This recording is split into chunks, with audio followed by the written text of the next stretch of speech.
On this episode of China Uncensored, China's big military problem. Hi, welcome to China Uncensored. Ladies and gentlemen, I have just come back from top secret talks at the Pentagon. I swore an oath of secrecy, so don't even think about trying to drag it out of me. On a completely different topic that's totally unrelated to my secret talks at the Pentagon, for years, the U.S. has worried about the rapid development of China's military. They have the largest standing army in the world, a growing defense budget that just hit $120 billion last year, and a layer of smog that can defend against lasers.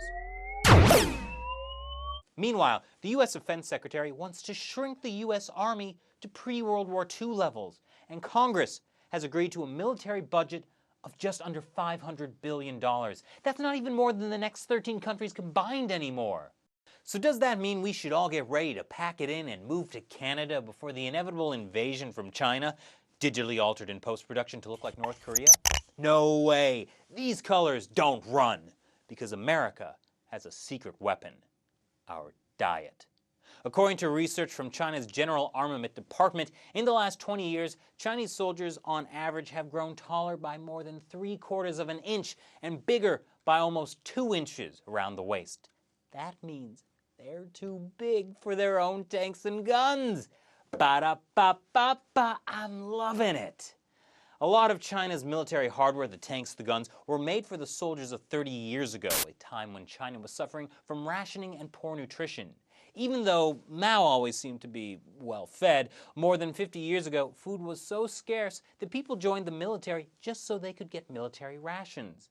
That proved to be a key factor in Chinese strategy during the Korean War. Even though the Chinese military wasn't as well equipped as the U.S. had one fatal weakness Chinese troops were able to exploit. U.S. troops could only fire so many bullets at a time.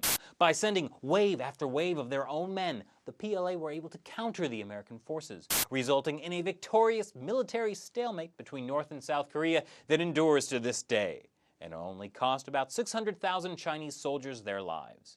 But even those brilliant military strategists couldn't have foreseen that a better-fed population would actually weaken the PLA. And so, even though China has seen double-digit growth in military spending, some of that is just going into reconfiguring existing gear so soldiers can actually fit in it.